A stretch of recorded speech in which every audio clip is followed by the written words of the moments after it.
Bonsoir à tous et bienvenue dans cette nouvelle édition d'Un cœur qui écoute, votre émission de spiritualité. Un rendez-vous chaque vendredi sur KTO. Alors aujourd'hui, nous avons la chance d'avoir Christine Gallet qui est avec nous, qui est française, mais qui est venue de Suisse où elle habite. Vous venez de publier un livre aux éditions Première Partie qui s'appelle « Il m'a donné un nom, une vie après la rue ». Vous allez nous raconter un petit peu votre témoignage, mais juste avant, je vais vous inviter à nous lire un extrait de texte de votre choix, tiré de votre livre apparemment. Volontiers. Premier pas. Cette première année hors de la rue n'a pas été facile. Certes, il y avait l'accueil, l'amour de différentes personnes, mais de nombreuses batailles se déroulaient en moi. Durant ma jeunesse, j'avais été tellement en marge de tout le chemin pour être rétabli et pouvoir vivre en société était ardu. Ceux qui m'entouraient m'avaient bien fait comprendre que ce parcours de réinsertion dans la vie active passait par au moins 3 étapes. M'inscrire au chômage, travailler 4 heures par jour, puis passer à 8. Ma plus grande peur va probablement te faire sourire. Elle n'était pas de retourner dans la rue, mais d'intégrer une existence normale. Ça me terrifiait. J'avais l'impression d'être piégée. Parfois, ces craintes devenaient si fortes qu'elles me paralysaient et me poussaient dans mes ultimes retranchements. Dans ces moments, je me sentais nulle, incapable d'aller de l'avant et si limitée. Aller pointer au chômage a été une de mes premières luttes. Vu de l'extérieur, cela paraît pas bien compliqué. Il s'agissait de se rendre simplement dans un bureau pour que les agents puissent signer mon attestation. D'ailleurs, je ne recevais aucune allocation, car je n'avais jamais travaillé de ma vie. Mes seuls emplois payés comptaient se résumer à la récolte des noix, des melons, des vendanges. Les premières semaines, les jours où j'avais rendez-vous au centre pour l'emploi, 2 heures passaient avant que je puisse sortir de ma chambre. J'y restais cloîtrée, en pleurant, incapable de faire face et de me lancer. Toutes ces situations nouvelles, ainsi que les exigences qu'elles représentaient, ne me donnaient qu'une envie, partir en courant. La fuite m'avait protégée dans la rue, à de multiples reprises, durant aussi mes années d'enfance. C'était le moyen que j'avais trouvé pour ne pas affronter les dangers ou les difficultés. C'est pourquoi, au cours de cette première année de reconstruction, j'ai essayé le même subterfuge. J'ai tenté à plusieurs reprises de m'échapper, quand le sentiment d'un trop m'envahissait. Alors aujourd'hui, on a devant nous une mère de famille. Vous avez 3 enfants qui ont la vingtaine presque. Oui. Vous êtes mariée à un pasteur. Vous êtes vous-même protestante évangélique. Oui. Vous vivez en Suisse, comme on l'a dit tout à l'heure, dans le canton de Vaud. Oui. Et vous avez écrit dans cette histoire votre parcours qui, comme je le disais au début de l'émission, n'a pas été de tout repos. Oui. Est-ce que vous pouvez un petit peu nous raconter un petit peu ces débuts dans cette famille avec famille nombreuse, avec des parents qui travaillent tout le temps, et où vous ne trouvez pas tout à fait votre place? Non. En fait, je ne trouvais pas du tout ma place dans la famille. Je me sentais autre, quelqu'un de différent. J'avais l'impression que ce n'était pas mes parents ou pas moi. Il paraît que depuis petite, je disais toujours que j'étais adoptée, parce que je me sentais tout autre. Aussi, ce qui a donné peut-être ce sentiment, c'est que je viens d'une famille de 6 enfants, et j'ai des frères, dont un qui m'a jamais parlé, qui voulait pas de moi, qui m'a vraiment rejetée et pour lequel je suis invisible. Et puis, comme mes parents travaillaient toujours, j'ai vécu des choses enfant très difficiles à l'école ou dans la rue, parce qu'on allait beaucoup jouer dans la rue avec la bande de copains. C'est là que je me sentais le mieux. Et en fait, il n'y avait pas d'adultes qui nous accompagnaient. Donc, dès petite, j'ai été suivie par des hommes ou des choses. J'ai vécu des choses et puis on ne se parlait pas dans la famille. On n'avait pas de relation, on ne dialoguait pas, on n'avait aucune discussion en fait.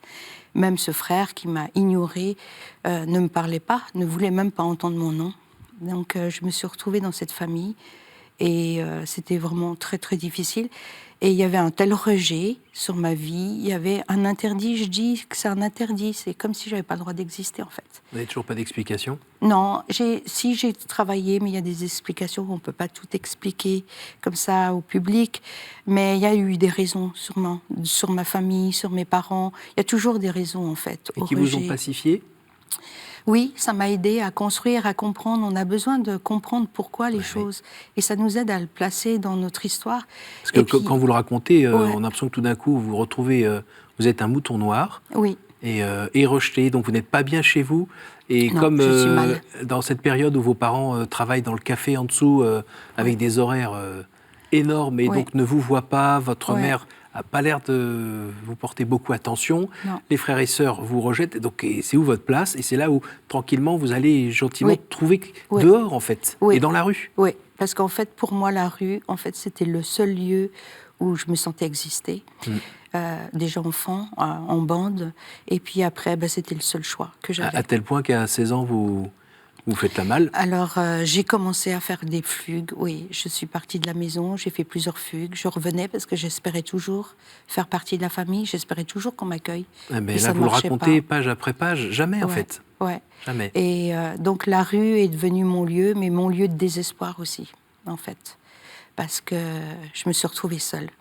Et je me suis retrouvée seule. Des fois, j'étais avec des gens, des fois, j'étais seule. Et ouais, j'attendais dans la rue, je dormais dans les entrées de maison, dans les gares, ou des fois dans un squat. Vraiment, c'était très Oui, difficile. pour se nourrir, il y avait la fauche. Ouais, la fauche, ouais, exactement. Oui, c'est le seul moyen. Voilà. Parce Puis que après, il y a les voilà. paradis artificiels aussi qui Oui. se présentent à vous. Vous ne vouliez pas y toucher, vous expliquez que pendant très longtemps, c'était pas pour vous. Et puis les circonstances font que vous allez toucher Mais un en peu. fait, on n'a pas le choix. Je veux dire, ça fait partie du milieu. Ça fait partie du milieu pour pouvoir tenir, pour pouvoir fuir. En fait, ça fait partie de la fuite que j'ai dit avant dans mon texte que j'ai lu. Pour pouvoir fuir, il y a plusieurs manières. Partir dans la rue, mais aussi la drogue. Donc je suis arrivée dans la drogue, dans les amphétamines, dans les joints fumés, enfin bref, l'alcool, mélanger tout ça. Ce qui est déroutant pour moi, en lisant votre livre que j'ai dévoré d'un coup, Oui. c'est le côté. C'est pas très solidaire, hein, toujours dans la rue. Il y a beaucoup de violence et le groupe de squatteurs avec qui vous vous trouvez, ils sont quand même vraiment, eux aussi, mauvais, méchants. Ouais, Puis c'est très là, violent. apparemment, ils partent dans des histoires de pacte avec le diable, où on est au service du mal, en fait, Ouais, là-dedans. c'est ça. En fait, je me suis retrouvée vite dans un enfer. Parce qu'il y avait la violence qui venait, parce que justement il y a ces pactes avec Satan, parce qu'on ne parlait plus que de lui, parce que sous État on ne dessinait que lui, sur les murs, n'importe où, puisqu'on vivait dans un squat. Et c'était d'une violence en fait, c'est devenu une violence. Je pense qu'au fond d'eux, ils n'étaient pas si mauvais que ça, mais la drogue, tout ce monde change la personnalité. Et ils sont devenus vraiment très violents envers moi, envers mes autres amis aussi. Et tout. Vous avez été attiré par la mort à un moment quand même? Ah oui, clairement. La vraie fuite, là? Ouais, j'ai été vraiment clairement attirée par la mort. Une fois, j'ai entendu une chanson de Léo Ferré et c'était comme s'il parlait de la mort. Et c'était quelque chose qui m'a vraiment imprégnée. Mais en fait, parce que j'étais dans la mort, en fait. Parce que quand on va dans la drogue et la destruction et la rue, c'est la mort, en fait. Parce qu'on n'existe plus.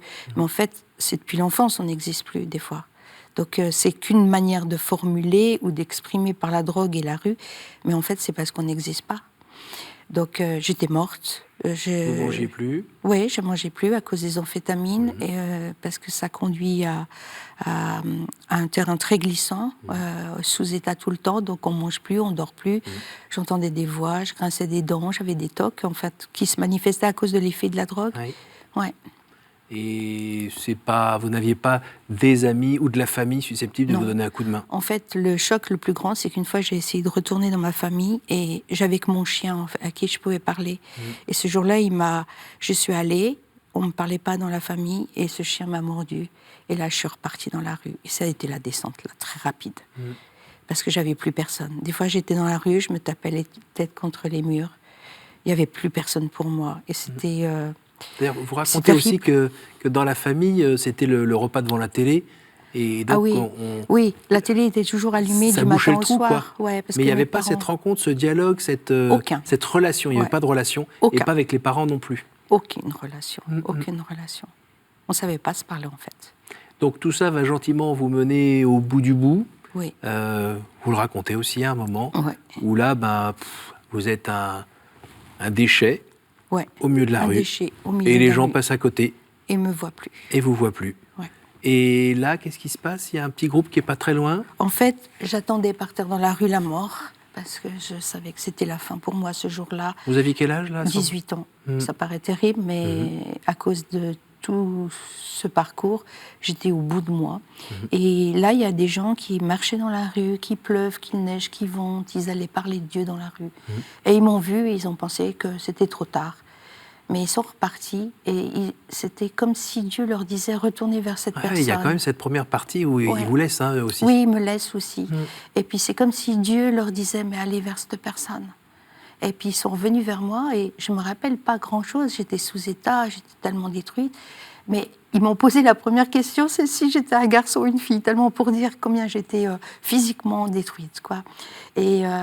Et ce qu'ils ont fait, c'est ce qui m'a sauvée, en fait. Ils m'ont pris par le bras et ils m'ont amené, ils faisaient des réunions où il y avait des chants ou des témoignages de vie et chrétiens. Et ils m'ont pris, ils m'ont amené à cette réunion. Et c'est ça qui m'a sauvée parce que j'ai fait que pleurer. Mais là, c'était quelque chose se passait. Quelque chose se passait. Comme je connaissais Satan, l'enfer et tout, c'était facile pour moi de croire en Dieu. Et puis, j'avais plus rien, en fait. Quand on n'a plus rien, je pense que c'est là qu'arrive quelque chose. Parce qu'on est prêt à recevoir, en fait. Ça devrait arriver avant. Mais des fois, il faut arriver au bout de soi-même. Est-ce qu'on peut dire que dans ce livre, vous nous appelez à faire attention, justement, à ces gens qu'on croise et auxquels on ne fait pas attention? En fait, c'est mon cœur, parce que j'ai tellement souffert de cette non-existence et d'être invisible. Cette indifférence, voilà. Invisible. Donc, mon cœur et le cœur de Dieu, c'est qu'on voit les gens. Donc, c'est ce que j'encourage dans mon livre. J'ai écrit 2 lettres aux lecteurs, juste pour ces gens, pour ceux qui ne sont pas du milieu de la rue ou qui osent aller vers. Il n'y a pas besoin de tout porter. On ne peut pas sauver une vie. C'est que Dieu qui peut sauver une vie.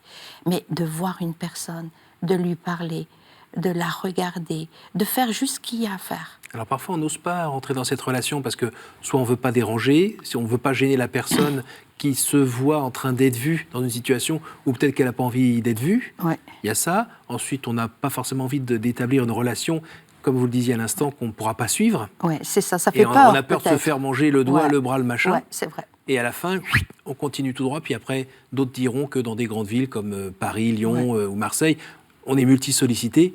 Et donc, à la fin, un plus, un moyen. Et en fait, ça vaccine. Voilà, on ne fait plus attention à la personne qui est là. Oui, c'est ça. Et là, vous nous dites, arrêtez-vous, il y a quelqu'un. Oui, il y a quelqu'un. Il y a quelqu'un qui a besoin. Oui, il y a quelqu'un. Et dans mon livre, d'ailleurs, je le raconte bien, parce que j'avais un rêve. Enfin, faut lire le livre. Mais il y a quelqu'un.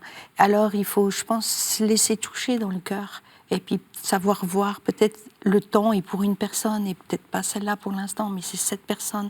Et ce que vous pouvez faire, c'est le maintenant, c'est dans le temps. Arrêtez-vous, allez vers, parlez, juste le faire exister. Ma fille, elle est au Canada 7 ans, et elle a été dans la rue exprès, touchée pour rencontrer des gens de la rue. Elle m'a trop touchée. Et elle a vu un homme sur son carton.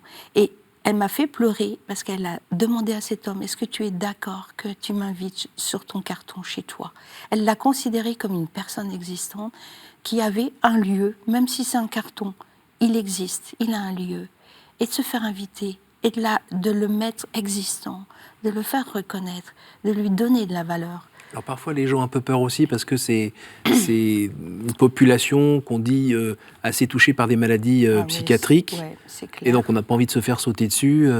C'est clair, ça fait peur. C'est clair, ça fait peur. Mais...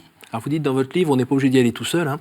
On peut aller avec une association, notamment votre livre a été dédicacé par Jean-Marc Potvin. On pense à son association Entourage, qui justement essaye de repérer où se trouvent les gens pour aller juste voir si elles ont besoin d'un bonjour et, je sais pas, peut-être une boisson chaude.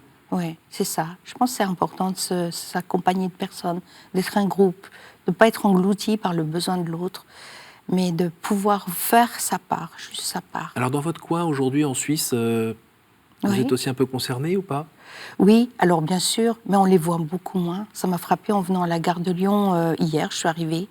Ils sont juste là, on sort de la gare, ils sont là. Ils sont partout. En Suisse, on ne les a plus, on n'a même plus les Roms parce qu'il y a une loi qui a été mise qui leur a interdit d'être dans la rue et la mendicité. Donc on voit presque plus personne, mais ça n'empêche pas qu'il y a de la misère. Donc c'est peut-être une autre personne, peut-être c'est pas quelqu'un de la rue, mais c'est une personne, une caissière, ou dans un magasin, ou quelqu'un qui a besoin qu'on juste la regarde, puis qu'on lui donne le droit une part de vie, qu'on lui donne, le regard, l'existence. ouais, comme Dieu le fait pour chacun de nous. Donc, vous passez la majorité de votre temps à faire attention à l'autre? Ah oui, je suis très sensible partout, à ça. Tout le temps? Oui, oui. Et des fois, je choisis de fermer. Parce qu'il y a des fois, il faut refermer aussi. Parce qu'on ne peut pas être toujours ouvert aux autres et se perdre. On ne doit pas se perdre. On doit, nous, exister. Et à partir de là, aller vers l'autre. Donc, il y a des fois où je me referme. Je suis des périodes peut-être plus fragiles. Je me referme. Il y a des périodes où je peux m'ouvrir. C'est des périodes. Il y a des temps. Ouais. Alors, vous racontez dans votre livre qu'il n'y a pas eu non plus un coup de baguette magique, mais que la Providence est quand même venue vous donner un coup de main régulièrement. Le Saint-Esprit vous soigner même de vos blessures, parce que bon, ces 2 années à consommer des choses pas tout à fait réglementaires pouvaient légèrement brûler vos connexions neuronales. Ouais, ça, c'est Et clair. vous aviez du mal à imprimer les choses, à comprendre ce qui était dit, à suivre une conversation. Ouais. Et pour autant, apparemment, dans la prière, ça s'est calmé et vous avez réussi à apprendre, et notamment à vous plonger dans la Bible, qui a été vraiment une source désaltérante. Oui. J'ai appris, en fait, à me confier à Dieu pour tout, parce que j'avais rien. Je pense que quand on a beaucoup de choses, des fois, on ne va pas vers Dieu. Mais moi, j'ai appris à devoir dépendre de Dieu pour tout, même lire la Bible, retrouver la mémoire. Je priais, je demandais à Dieu, redonne-moi la mémoire. Des fois, des gens, ils priaient pour moi, ils me posaient les mains derrière mon cerveau et je sentais que ça se remettait à vivre. J'étais reconnectée. Pour plein de choses comme ça, j'ai dû apprendre, j'ai vécu la dépendance de Dieu et c'est le plus beau des cadeaux. Parce que si je peux tout perdre, j'ai beaucoup pleuré dans ma vie, j'ai perdu beaucoup de choses, mais ce que j'ai trouvé comme trésor, c'est quelque chose que je veux garder. Et ça, personne ne me le prendra. C'est le plus précieux. Donc, des fois, la perte nous permet de pouvoir recevoir. C'est comme un verre qui se vide. Eh ben, quand on accepte, on reconnaît que notre verre est vide, on peut demander à Dieu de le remplir. Et il le remplit vraiment, il aime faire ça. Il aime qu'on s'adresse à lui, qu'on fasse ça, qu'on s'adresse. Alors vous racontez avec pudeur, en fait, ces années très très difficiles, sans rentrer dans le détail. Merci. Et on se dit quand même à un moment, une fois qu'elle s'en est sortie grâce à Dieu, qu'elle a pu reconstruire sa vie, est-ce que finalement elle a réussi à se rapapilloter avec ses frères et sœurs, ou à pardonner à ses frères et sœurs, à retrouver un contact avec sa mère, avec son père et à avoir une relation avec eux? Et on dirait pas tout à fait. J'ai fait beaucoup. J'ai beaucoup fait. Une fois que j'étais transformée, que je suis devenue chrétienne, en fait, j'ai fait beaucoup de chemin pour les rencontrer, jusqu'à briser mon cœur, mais ça n'a jamais marché. Parce que le rejet est tellement fort que il ne pouvait pas, en fait, me recevoir. Alors, le papa était quand même venu vous voir Oui, à Saint-Étienne, après qu'on m'a ramassé dans la rue, il est venu jusqu'à l'hôpital psychiatrique, il ne m'a pas trouvé, mais après, il est revenu me voir, il m'a acheté ma première paire de chaussures, mais il est reparti rapidement. Et c'était peut-être que c'était déjà ce qu'il pouvait faire, lui, ce qu'il pouvait faire, oui. Et puis, alors, ma famille, je n'ai plus de lien avec eux, il n'y a plus rien. Il n'y a plus rien maintenant, il n'y a plus rien. Mais avant que maman... Vos parents sont morts tous les deux ? Ils sont morts tous les deux et justement, avant que ma maman meure, j'ai pu aller à son chevet et j'ai pu l'aimer du fond du cœur. Parce que moi, j'ai pardonné à tous. J'ai vraiment pardonné parce que je crois qu'ils ne se rendent pas compte de ce qu'ils ont fait. C'est une perte pour eux. Je pense qu'ils perdent quelque chose parce que j'ai tellement à donner. Mais voilà, mais moi, j'ai pardonné. Mais j'ai retrouvé ma maman... juste avant sa mort, et je crois qu'elle m'a reçue avant sa mort. Elle a reçu sa fille, Christine. Dites-nous, comment on pardonne ? Comment on pardonne, en fait ? Parce que on est d'accord que la violence la plus forte, là, c'est l'indifférence. Ouais. C'est la pire des choses. C'est-à-dire, vous êtes transparent, vous n'existez pas pour personne. C'est la pire des choses. Comment on pardonne cet enfer qu'ils vous ont créé, alors que c'est votre propre famille ? Ouais, comment on pardonne ? Je pense que... Comment on pardonne ? Je ne saurais pas trop vous dire. C'est juste un pas de foi. Je pense que c'est un pas de foi de choisir de pardonner. Parce que ça paraît un peu bizarre, mais c'est égoïste de pardonner. Mais c'est pour soi, pour être libre. Donc après, on n'est pas responsable. En fait. On n'est pas responsable du choix des gens. Je pense que j'ai accueilli et accepté que j'aurais peut-être pas ma famille ou mes frères et sœurs qui viendront un jour vers moi. Mais je leur ai pardonné parce que moi, je dois vivre et je dois aller de l'avant et je dois aimer. Et pour pouvoir aimer, il faut pardonner. Il faut qu'il n'y ait aucune amertume en soi. Et la plaie est encore là quand même ? Ah, j'ai des fois des larmes parce que quand je vois des émissions télé-réalité, puis que je vois des frères et sœurs ou des parents qui aiment, je me dis mais j'ai jamais connu ça, j'ai jamais connu ça. J'ai dû apprendre à être aimée parce que j'étais sauvage. J'ai jamais connu ça, le lien. J'aurais rêvé d'avoir une sœur faire le shopping. J'aurais aimé vivre des choses. Mais voilà, ce n'est pas. Vous le voyez chez vos enfants? Mais je peux le donner à mes enfants. J'ai appris à donner. J'ai appris à donner ce que j'ai pas reçu. J'ai appris à donner ce que j'ai pas reçu. Et puis j'ai appris à ne pas attendre, en fait. Parce que quand on attend tellement sur quelque chose, ça fausse et on peut pas recevoir peut-être quelque chose qui est inattendu, qui est là. Oui. Puis nous, on fixe nos regards là. Puis en fait, il y a quelque chose là, puis on le voit pas parce qu'on attend tellement, tellement de cette personne. Je crois qu'il faut détourner les yeux de l'attente peut-être de nos manques. Accueillir ce qui va venir. Et accueillir en fait ce qui va venir. Donc j'ai appris à ne rien attendre en fait. Alors vous dites que vous donnez, depuis le début de l'émission, on a fait un peu du teasing parce que on voit derrière vous des toiles les unes après les autres et vous donnez beaucoup dans la peinture depuis quelques années. Oui, ça fait 5 ans.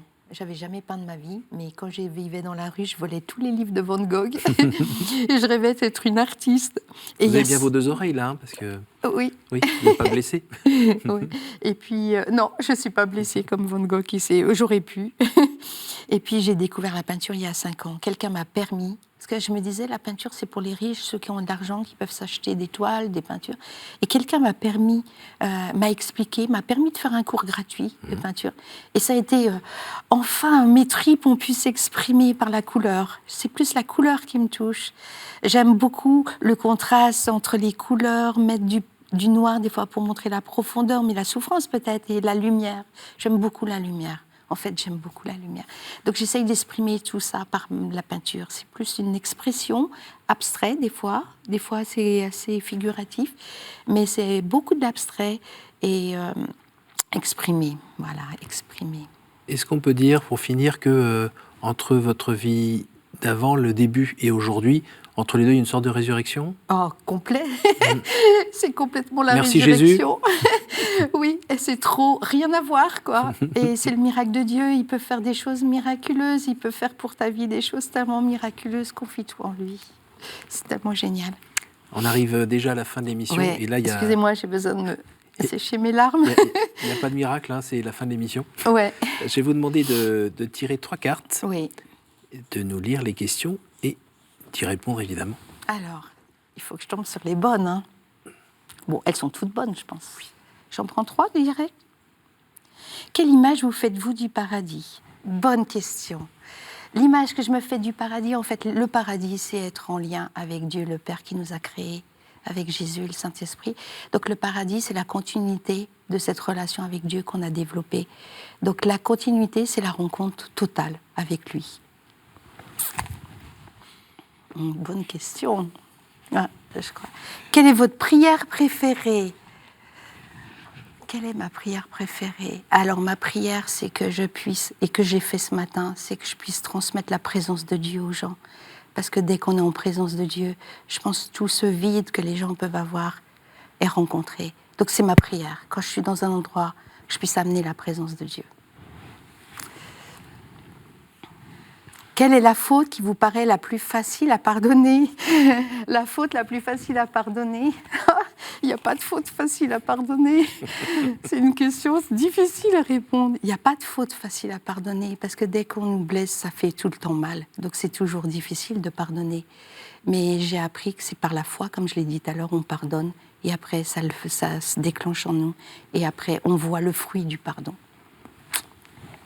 Merci beaucoup, Christine. Merci d'avoir fait tous ces kilomètres pour venir nous partager cela. Puis j'invite évidemment les téléspectateurs à dévorer ce livre. Il m'a donné un nom, Une vie après la rue, aux éditions Première Partie. Merci beaucoup et bon retour en Suisse. Merci à vous tous pour votre fidélité. Évidemment, vous pouvez retrouver ce programme sur notre site www.ktotv.com et je vous donne rendez-vous la semaine prochaine.